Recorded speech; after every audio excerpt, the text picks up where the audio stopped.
Hello everyone, this is Anurag Jha and welcome to education Baba. आज के इस लेक्चर में हम लोग 12th का जो एग्जाम हुआ है 1 फरवरी 2021 को, इसको जो है हम लोग यहाँ पे इस सेट को यहाँ पे एक एक करके देखेंगे और सारे प्रश्न जो आपके 100 यहाँ पे पूछे गए हैं मैं सभी के आंसर्स बताऊंगा और आप लोग जो है अपने अपने सेट के अनुसार यहाँ पे सभी प्रश्नों को जो है मिलाते हुए चलेंगे, ठीक है। और आपको जो यहाँ पे पहले 50 प्रश्नों का जवाब देना था, यानी कि जो 100 में से कुल 50 प्रश्नों का जवाब यहाँ पे देना था, ठीक है।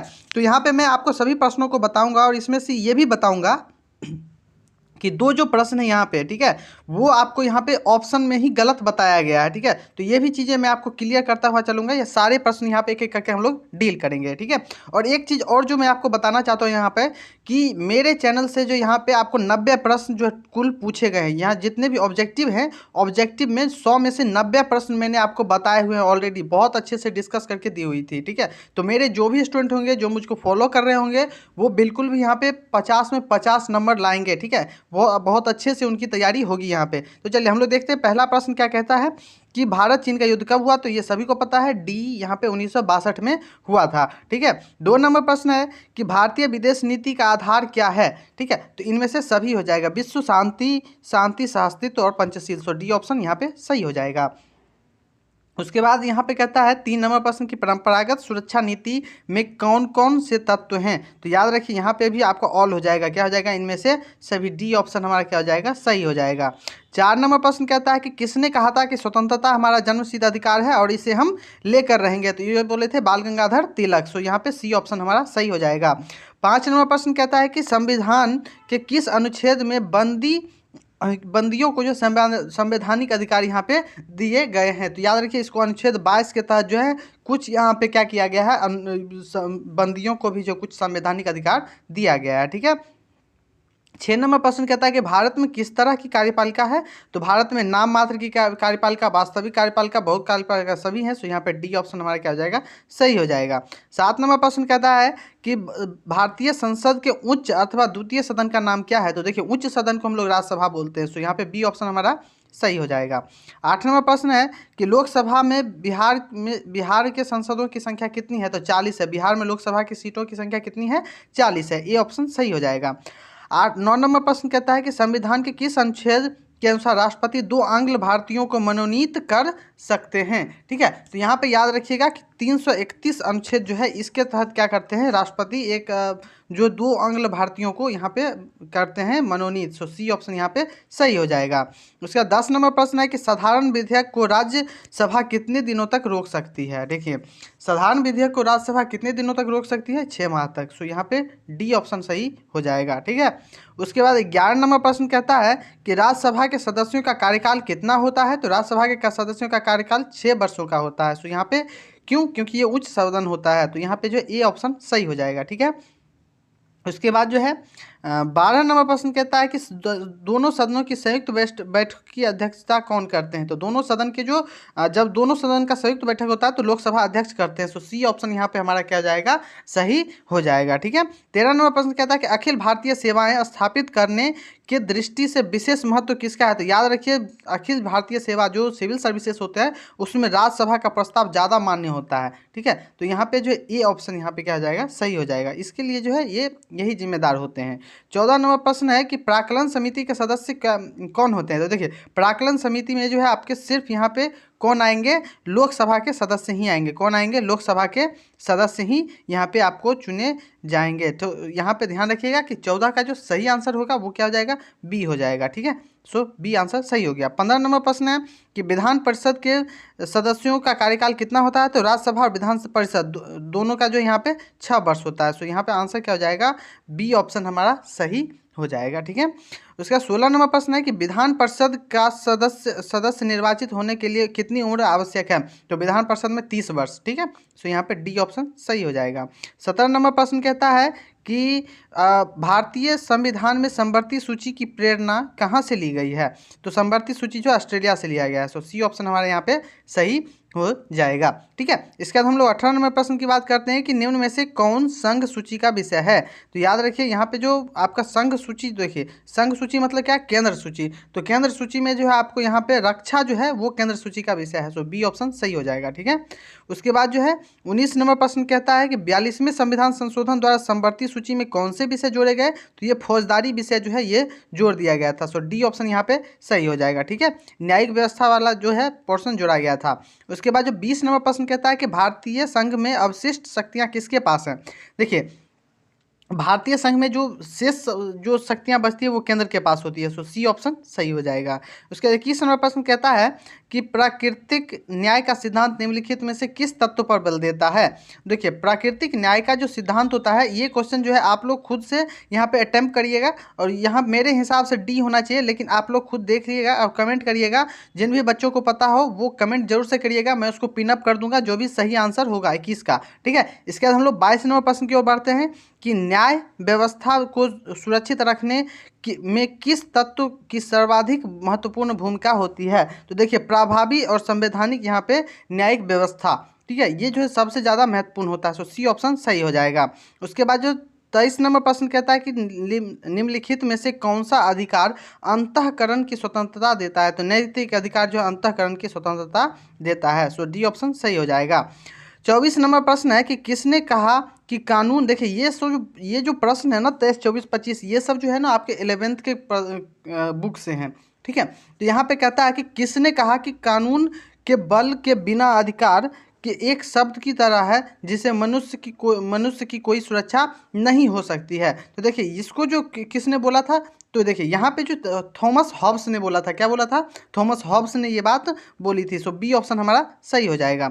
25 नंबर प्रश्न कहता है कि 1948 में संयुक्त राष्ट्र संघ ने कौन सी घोषणा अपनाई थी। ठीक है, तो ये जो है मानवाधिकारों की जो सार्वभौम जो यहाँ पे घोषणाएं हैं उसको अपनाई थी। सो यहाँ पे ए ऑप्शन हमारा सही हो जाएगा। 26 नंबर प्रश्न कहता है कि अधिकारों की सुरक्षा सामाजिक उपयोगिता का सिद्धांत किसने प्रतिपादित किया। देखिए अधिकारों की जो सामाजिक उपयोगिता है ना, इसको प्रतिपादित किया था जॉन लॉक ने। कौन ने, किसने किया था, जॉन लॉक ने। अगेन ये जो है 11th का क्वेश्चन है। उसके बाद जो है 27 नंबर प्रश्न कहता है कि अधिग्रहण युक्त व्यक्तिवाद की अवधारणा किसके चिंतित में निहित है, चिंतन में जो है निहित है। देखिए अधिग्रहण युक्त व्यक्तिवाद जो है ना, ये आपको कहाँ से मिल जाएगा, तो ये जो है T.H. ग्रीन और एक थे T.H. ग्रीन थे और एक हॉब्स थे। ठीक है, सो यहाँ पे ए ऑप्शन हमारा क्या हो जाएगा, सही हो जाएगा। ठीक है, तो 27 का ए ऑप्शन कंफर्म है, सही हो जाएगा। उसके बाद 28 नंबर प्रश्न कहता है कि नागरिक गणतंत्रवाद का सूत्र किसने प्रतिपादित किया था। तो नागरिक गणतंत्रवाद, ठीक है, यानी कि सिविक रिपब्लिकनिज्म जो है किसने प्रतिपादित यहाँ पे किया था। तो इसका जो आंसर हो जाएगा रूसो हो जाएगा। बी ऑप्शन सही हो जाएगा। 29 नंबर प्रश्न कहता है कि निष्क्रियवाद प्रतिबंध प्रतिपादित किया गया था। तो नागरिक निष्क्रियवाद जो है किसने दिया था, तो याद रखिएगा ये जो है जुगेर्न हेबरमास ने दिया था। किसने दिया था, जुगेर्न हेबरमास ने दिया था। सो ये ऑप्शन हमारा यहाँ पे क्या हो जाएगा, सही हो जाएगा। ठीक है, 30 नंबर प्रश्न क्या कहता है कि किसने कहा था कि धर्म लोगों के लिए एक अफीम की तरह है। तो ये कार्ल मार्क्स ने कहा था। सो सी ऑप्शन सही हो जाएगा। 31 नंबर प्रश्न है कि विकेंद्रीकरण किस शासन की व्यवस्था है। तो ये जो है संघात्मक शासन की एक व्यवस्था होती है। तो यहाँ पे आंसर क्या हो जाएगा, बी ऑप्शन सही हो जाएगा। उसके बाद हम लोग बात करते हैं 32 नंबर प्रश्न की कि भारतीय संविधान की किस सूची पर केंद्र और राज्य दोनों ही जो है यहाँ पे विधायिका यानी कि कानूनें जो है यहाँ पे बना सकती हैं। जो दोनों विधायिका है, राज्य की विधायिका और केंद्र की विधायिका, दोनों समवर्ती सूची में बनाती है। सो सी ऑप्शन सही हो जाएगा। 33 नंबर प्रश्न कहता है कि दक्षेस का पहला सम्मेलन किस देश में हुआ था। तो याद रखिए दक्षेस का पहला सम्मेलन ढाका में हुआ था। सो यहाँ पे बी ऑप्शन हमारा सही हो जाएगा। उसके बाद हम लोग बात करते हैं आगे, बांग्लादेश यहाँ पे सही आंसर है। 34 नंबर प्रश्न कहता है कि नगर निगम स्थापित होने के लिए कम से कम कितनी जनसंख्या होनी चाहिए। तो 5 लाख से अधिक होनी चाहिए। ठीक है, यानी कि मोर देन 5 लाख यहाँ पे सही आंसर होगा, यानी कि सी ऑप्शन हमारा सही हो गया।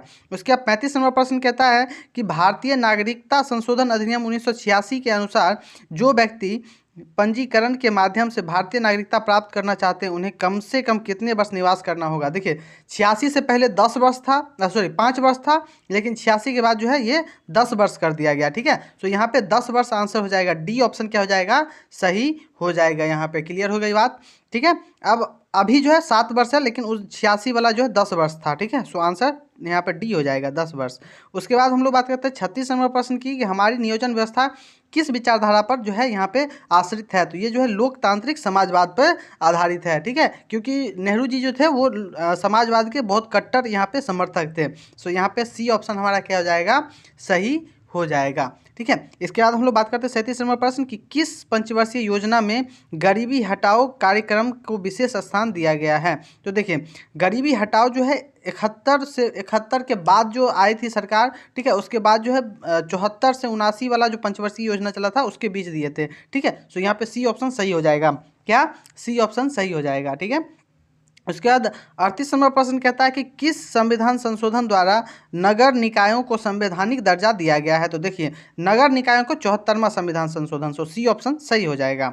उसके बाद 39 नंबर प्रश्न कहता है कि अनुसूचित जाति संघ की स्थापना किसने की थी। तो ये जो भीमराव अंबेडकर जी किए थे, सो यहाँ पे बी ऑप्शन सही हो जाएगा। उसके बाद जो है 40 नंबर प्रश्न कहता है कि भारत के वर्तमान राष्ट्रपति का नाम क्या है। देखिए भारत के जो वर्तमान राष्ट्रपति हैं वो रामनाथ कोविंद हैं। कौन है, रामनाथ कोविंद। सो ये ऑप्शन हमारा यहाँ पे सही हो जाएगा। उसके बाद 41 नंबर प्रश्न की बात करते हैं कि क्षेत्रीय दलों के शक्तिशाली होने से भारत में संघवाद का कौन सा प्रतिमान उभर रहा है। तो देखिए यहाँ पे जो है संघमान का कौन सा यहाँ पे तो सहकारी संघवाद, जिसमें क्या होता है कि जो भी यहाँ पे क्षेत्रीय दल या केंद्रीय दल होते हैं वो क्या होते हैं, मिलजुल के काम करते हैं। सो सी ऑप्शन यहाँ पे सही हो जाएगा। देखिए उसके बाद 42 नंबर प्रश्न कहता है कि संविधान का कौन सा अनुच्छेद संसद को राज्य सूची के किसी विषय पर विधान बनाने की शक्ति देता है। तो ये अनुच्छेद 249 देता है। ये सारे क्वेश्चन मैंने आपको ऑलरेडी पढ़ाए हुए हैं, ठीक है। उसके बाद 43 नंबर प्रश्न कहता है कि लोकतांत्रिक विकेंद्रीकरण का सुझाव निम्नलिखित में से किसने दिया। तो ये जो बलवंत राय मेहता समिति ने दिया था, जिसके बाद क्या हुआ, पंचायती राज व्यवस्था लागू हुआ था। बी ऑप्शन सही हो जाएगा। उसके बाद 44 नंबर प्रश्न कहता है कि बलवंत राय मेहता समिति ने निम्नलिखित में से किस अंग को अत्यधिक शक्तिशाली बनाने का जो निर्णय दिया था। तो यहाँ पे सबसे ज़्यादा महत्वपूर्ण कौन हो जाता है, यहाँ पे ग्राम पंचायत हो जाता है। सो ए ऑप्शन हमारा सही हो जाएगा, ठीक है। दोस्तों ये वीडियो जो है आपके लिए बहुत यूजफुल अगर साबित हो रहा है तो निश्चित रूप से वीडियो को लाइक करिएगा, ठीक है, और अपने दोस्तों में शेयर करिए, ठीक है, क्योंकि इससे ज़्यादा करेक्ट आंसर आपको कहीं नहीं मिलेगा। 100% करेक्ट आंसर जो है यहाँ पे आपको मिलेंगे, ठीक है। और चैनल पर जुड़ जाइए क्योंकि आगे आने वाला जो एग्ज़ाम है उसके भी आंसर की आपको मिलते रहेंगे, ठीक है। तो निश्चित रूप से चैनल को सब्सक्राइब कर लीजिएगा। 45 नंबर प्रश्न कहता है कि 73वें संविधान संशोधन द्वारा 11वीं अनुसूची में पंचायती राज व्यवस्थाओं को कितने कार्य जो है सौंपे गए थे। तो 29 कार्य, कुल कितने, 29 कार्य। सो डी ऑप्शन सही हो जाएगा। उसके बाद 46 नंबर प्रश्न कहता है कि 73वें संविधान संशोधन द्वारा भारतीय संविधान में कौन सी अनुसूची जोड़ी गई है। तो 73वां संविधान संशोधन 11वीं अनुसूची में जोड़ा गया था, भाग 9 11वीं अनुसूची, ठीक है। सो यहाँ पे सी ऑप्शन सही हो जाएगा। उसके बाद हम लोग बात करते हैं 47 नंबर प्रश्न की कि यदि राज्यसभा किसी संविधान संशोधन विधेयक पर लोकसभा से असहमत हो तो क्या विकल्प रह जाता है। तो देखिए अगर कोई संविधान संशोधन विधेयक है तो वो पारित नहीं होगा, क्योंकि दोनों को अलग अलग पारित होना जरूरी होता है। सो ए ऑप्शन यहाँ पे सही हो जाएगा। उसके बाद 48 नंबर प्रश्न कहता है कि संयुक्त राज्य अमेरिका में कुल कितने राज्य हैं। पहले 50 था, अभी 51वां राज्य बना है। सो सी ऑप्शन सही हो जाएगा, 51 राज्य हो जाएगा, ठीक है। उसके बाद जो है 49 नंबर प्रश्न कहता है कि जर्मनी का एकीकरण कब हुआ था। तो ये 1990 में हुआ था। सो सी ऑप्शन हमारा यहाँ पे क्या हो जाएगा, 49 नंबर प्रश्न का सही आंसर हो जाएगा, ठीक है। उसके 50 नंबर प्रश्न कहता है कि भारतीय संविधान में के किस अनुच्छेद के तहत वित्तीय आपातकाल लगाया जाता है। देखिए राष्ट्रीय आपातकाल 52 के तहत और वित्तीय आपातकाल 60 के तहत। तो सी आंसर यहाँ पे सही हो जाएगा, ठीक है। इसके बाद हम लोग बात करते हैं शीत युद्ध के दौरान जर्मनी का एकीकरण किस वर्ष हुआ। तो फिर से वही सवाल है, यहाँ पे 1900 यानी कि 3 अक्टूबर 1990 था, ठीक है। सो यहाँ पे सी ऑप्शन सही हो जाएगा, अक्टूबर 1990।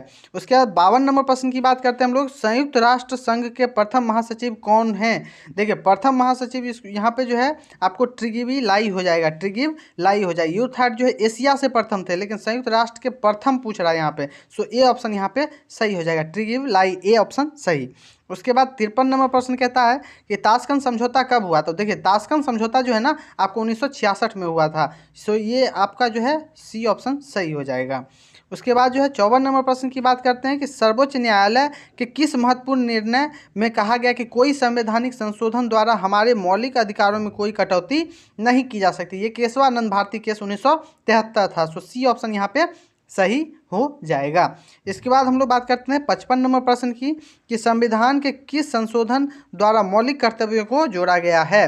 तो याद रखिए ये जो है आपको मौलिक कर्तव्यों को 42वां संविधान संशोधन द्वारा जोड़ा गया। सो सी ऑप्शन यहाँ पे क्या हो जाएगा, सही आंसर हो जाएगा आपका। ठीक है, इसके बाद 56 नंबर प्रश्न की बात करते हैं कि देश की रक्षा करना कर्तव्य किस कोटि में आता है। देश का रक्षा करना का कर्तव्य किस कोटि में आता है। तो याद रखिए ये जो है आपको मौलिक कर्तव्य में आता है। ठीक है, मौलिक देश के जो जो जो संपत्तियां हैं या देश की रक्षा है ये सब क्या है, मौलिक कर्तव्य है। सो सी ऑप्शन सही हो जाएगा। उसके बाद जो है 57 नंबर प्रश्न कहता है कि चुनाव अंक निकालकर मतों की गणना करने की किस प्रणाली के अंतर्गत आती है। देखिए ये वोट का जो अलग अलग विधि होता है ना उसके बारे में पूछ रहा है। तो यहाँ पे डी ऑप्शन हो जाएगा। ठीक है, प्रोपोर्शनल रिप्रेजेंटेशन सिस्टम यानी कि अनुपातिक प्रतिनिधित्व प्रणाली इसका सही आंसर हो जाएगा। 58 नंबर प्रश्न कहता है कि कैबिनेट में मेहराब की आधारशिला किसे कहा जाता है। तो कैबिनेट में जो है सबसे महत्वपूर्ण होता है प्रधानमंत्री, क्योंकि ये इस्तीफा दिया तो खेल खत्म, सरकार खत्म हो जाएगी। तो यहाँ पे बी ऑप्शन सही हो जाएगा, प्रधानमंत्री। उसके बाद 59 नंबर प्रश्न कहता है कि राज्यों के शासन में किसे केंद्र का अभिकर्ता कहा जाता है। तो केंद्र का जो एजेंट होता है ना वो राज्य में वो राज्यपाल होता है। ठीक है, क्योंकि इसकी नियुक्ति कौन करते हैं, राष्ट्रपति करते हैं। सो डी ऑप्शन हमारा यहाँ पे सही हो जाएगा। 60 नंबर प्रश्न अब हम लोग देखेंगे कि राज्यसभा की सदस्यता के लिए कितनी न्यूनतम आयु निर्धारित की गई है। तो राज्यसभा की सदस्यता के लिए कम से कम 30 वर्ष होना चाहिए। ठीक है, सो बी ऑप्शन हमारा सही हो जाएगा। दोस्तों वीडियो लाइक जरूर करिएगा। ठीक है, अपने दोस्तों में शेयर भी जरूर करिए इसको। उसके बाद 61 नंबर प्रश्न कहता है कि विधान परिषद का अध्यक्ष किसे कहा जाता है। तो देखिए विधान परिषद के अध्यक्ष को क्या कहा जाता है, यहाँ पे प्रश्न है। तो यहाँ पे जो आपका सभापति कहा जाता है। ठीक है, विधान परिषद के जो अध्यक्ष होते हैं उसको सभापति कहा जाता है। सो ए ऑप्शन सही हो जाएगा। उसके बाद 62 नंबर प्रश्न है कि राज्य विधानमंडल में विधान परिषद को जाना जाता है उच्च सदन के नाम से। किस सदन के नाम से जाना जाता है, उच्च सदन के नाम से जाना जाता है। ए ऑप्शन सही हो जाएगा। 63 नंबर प्रश्न कहता है कि बिहार विधान परिषद के सदस्यों की संख्या कितनी होती है। तो देखिए विधानसभा में 243, विधान परिषद में 75। सो डी ऑप्शन सही हो जाएगा। विधान परिषद में कितना, 75। डी ऑप्शन सही। इसके बाद हम लोग देखते हैं यहाँ पे 64 नंबर सवाल का कि विधानसभा में बैठक के लिए गण पूर्ति के लिए जो यहाँ पे कम से कम कितने सदस्यों की उपस्थिति आवश्यक होती है। तो 10 या 1/10। सो ए ऑप्शन यहाँ पे सही हो जाएगा। इसके बाद 65 नंबर प्रश्न कहता है कि एक साल में विधानसभा के कितने अधिवेशन आवश्यक होते हैं। तो देखिए 2 अधिवेशनों के बीच 6 महीने से ज़्यादा का गैप नहीं हो सकता। सो ए ऑप्शन हमारा सही हो जाएगा। इसका 66 नंबर प्रश्न क्या कहता है कि मौलिक अधिकार क्या अभिरक्षक कौन होता है। तो देखिए मौलिक अधिकारों को जो है यहाँ पे सर्वोच्च न्यायालय रक्षा करता है। सो यहाँ पे बी ऑप्शन सही हो जाएगा। कोई भी कानून जो मौलिक अधिकारों को हनन करता है उसको जो है उच्च न्यायालय खत्म कर देती है। बी ऑप्शन सही हो जाएगा। उसके बाद 67 नंबर प्रश्न कहता है कि भारतीय न्यायपालिका किस प्रक्रिया के अंतर्गत कार्य करती है। तो ये कानून के द्वारा स्थापित प्रक्रिया जो होती है, विधि के द्वारा स्थापित जो प्रक्रिया होती है उसके अंतर्गत काम करती है। सो ए ऑप्शन सही हो जाएगा। उसके बाद जो है 68 नंबर प्रश्न कहता है कि उच्च न्यायालय के न्यायाधीश में सेवानिवृत्ति की आयु कितनी होती है। देखिए उच्च न्यायालय है यानी कि हाई कोर्ट, सुप्रीम कोर्ट नहीं है, यहाँ पे हाई कोर्ट की बात कर रहा है। ठीक है, हाई कोर्ट। तो हाई कोर्ट जो है यहाँ पे 62 वर्ष हो जाएगा। क्या हो जाएगा, 62 वर्ष यहाँ पे जो सही आंसर आपका हो जाएगा। सो सी आंसर यहाँ पे हमारा सही हो जाएगा। उसके बाद हम लोग बात करते हैं 69 नंबर प्रश्न की कि भारतीय न्यायपालिका का शीर्ष न्यायालय कौन होता है। तो देखिए भारतीय न्यायपालिका जो भी भारत में है उसका सबसे ऊंचा पद सर्वोच्च न्यायालय होता है। सो बी ऑप्शन सही हो जाएगा हमारा। ठीक है, 69 का। 70 नंबर प्रश्न कहता है कि भारतीय संविधान के किस अनुच्छेद में भारत को राज्यों का संघ कहा गया। तो ये प्रथम अनुच्छेद में ही कह दिया गया है। ठीक है, उसके बाद हम लोग बात करते हैं 71 नंबर प्रश्न की कि भारतीय योजना आयोग कब समाप्त कर दिया गया। तो ये 2014 में समाप्त कर दिया गया था। सो डी ऑप्शन हमारा सही हो जाएगा।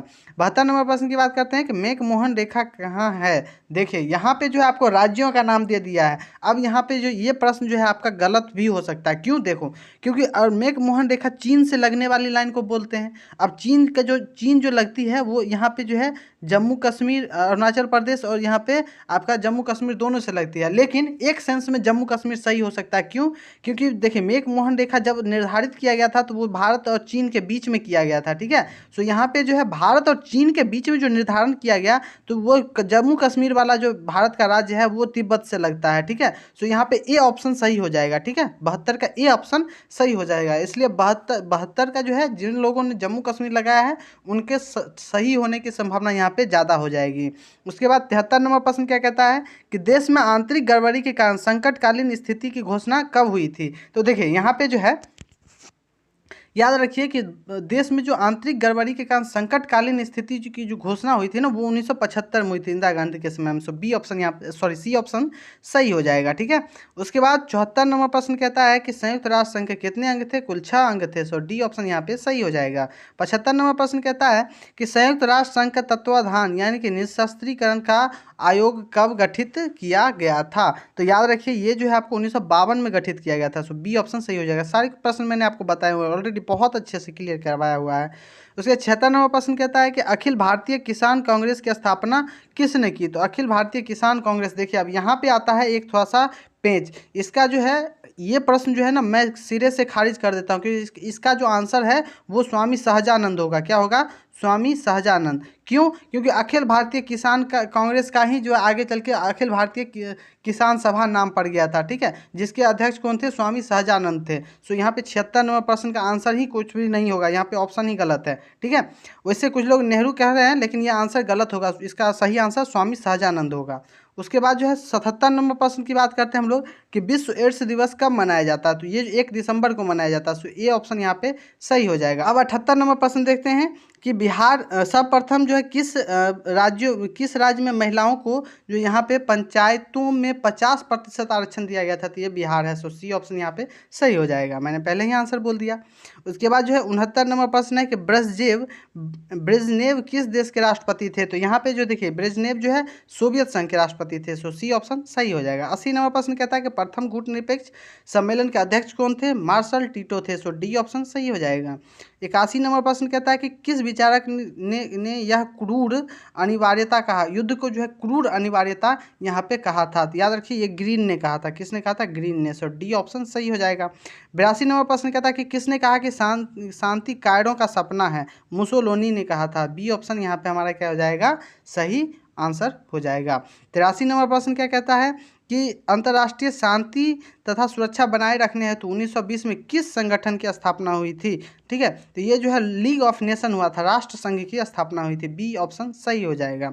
84 नंबर प्रश्न कहता है कि अंतर्राष्ट्रीय अणु ऊर्जा अभिकरण का जो है यहाँ पे स्थापना कब हुआ, यानी कि इंटरनेशनल एटॉमिक एनर्जी जो एजेंसी है इसकी स्थापना कब हुई। तो ये जो है 1957 में हुआ था। बी ऑप्शन सही हो जाएगा। उसके 85 नंबर प्रश्न कहता है कि भारत में प्रथम आम चुनाव कब हुआ। तो भारत में जो प्रथम आम चुनाव है वो आपको 1952 में हुआ है। ठीक है, कब हुआ है? 1952 में। सो यहाँ पे हमारा डी ऑप्शन सही हो जाएगा। ठीक है, उसके बाद हम लोग बात करते हैं 86 नंबर प्रश्न की कि भारत में नई आर्थिक नीति की शुरुआत कब हुई। तो ये जो 1991 में हुआ था। नई आर्थिक नीति, न्यू इकोनॉमिक पॉलिसी आया था कब? यहाँ पे 1991 में। बी ऑप्शन हमारा सही हो जाएगा। उसका 87 नंबर प्रश्न क्या कहता है कि संयुक्त राष्ट्र संघ की स्थापना कब हुई थी। तो देखिए संयुक्त राष्ट्र संघ का जो स्थापना है ना वो 1945 में हो गया था। सो ये ऑप्शन यहाँ पे सही हो जाएगा। 88 नंबर प्रश्न क्या कहता है कि अंतर्राष्ट्रीय न्यायालय का मुख्यालय कहाँ है। तो द हेग में है। सो डी ऑप्शन सही हो जाएगा। 89 नंबर प्रश्न क्या कहता है कि गुटनिरपेक्ष देशों का प्रथम शिखर सम्मेलन कहाँ आयोजित किया गया। तो देखिए ये जो है गुटनिरपेक्ष देशों का जो बेलग्रेड में हुआ था। कहाँ हुआ था? बेलग्रेड में। डी ऑप्शन हमारा सही हो जाएगा। उसके बाद 90 नंबर प्रश्न कहता है कि किस वर्ष पश्चिमी राष्ट्रों ने नाटो की स्थापना करी। 1949, 4 अप्रैल 1949 में। सो यहाँ पे सी ऑप्शन सही हो जाएगा। 91 नंबर प्रश्न है कि किसने कहा कि राजनीतिक मूल्यों का प्राधिकृत विनिधान है जो किसी समाज में बाध्यकारी होते हैं। तो ये डेविड स्टर्न ने कहा था। सो डी यहाँ पे बी ऑप्शन क्या हो जाएगा? सही हो जाएगा। 91 का बी ऑप्शन सही हो गया।